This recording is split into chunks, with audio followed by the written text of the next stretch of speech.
আসসালামু আলাইকুম সবাইকে। আমি শাহ মোহাম্মদ কামরুর রহমান, বর্তমানে ইউনিভার্সিটি অব স্কলার্সের টেক্সটাইল ইঞ্জিনিয়ারিং বিভাগের ৩য় বর্ষের একজন শিক্ষার্থী।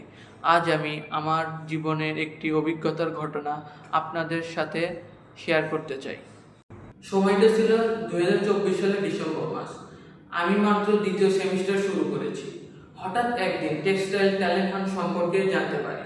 কৌতূহলবশত খোঁজ নিয়ে বুঝতে পারি এটি একটি জাতীয় পর্যায়ের প্রতিযোগিতা, যেখানে দেশের বিভিন্ন বিশ্ববিদ্যালয়ের টেক্সটাইল শিক্ষার্থীরা অংশগ্রহণ করে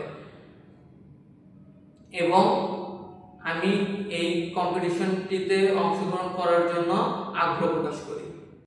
প্রথমে ক্যাম্পাস ড্রাইভ, তারপর ন্যাশনাল কনফারেন্স ডে, ধাপে ধাপে আমি এগিয়ে যেতে থাকি। আলহামদুলিল্লাহ, সবকিছু ধাপ শেষ করে আমি ফাইনাল রাউন্ড অর্থাৎ ইনোভেশন মাস্টার মাইন্ডে নিজের নাম করে নিতে পারি। কিছুদিনের মধ্যে টেক্সটাইল ট্যালেন্ট হান্ট সিজন 9 শুরু হয়। এটি ছিল আমার জীবনের প্রথম ন্যাশনাল কম্পিটিশন, তাই আমি এই সম্পর্কে কিছুই জানতাম না। কি রকম প্রশ্ন হবে, কিভাবে অংশগ্রহণ করতে হবে বা কিভাবে প্রস্তুতি নিতে হবে, কিন্তু আমার শিক্ষকদের দিক নির্দেশনায় আমি ধীরে ধীরে প্রস্তুতি নিতে শুরু করি।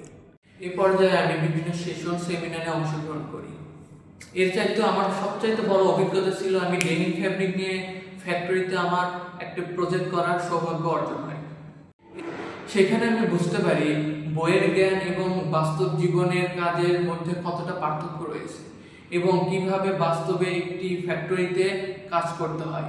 আমি সহ আমার টিমমেট এই প্রজেক্টটি সফলভাবে সম্পন্ন করতে পারি। এই পুরো যাত্রা আমার জন্য একটি অসাধারণ অভিজ্ঞতা, যা আমি কখনো ভুলব না। সবাই আমার জন্য দোয়া করবেন।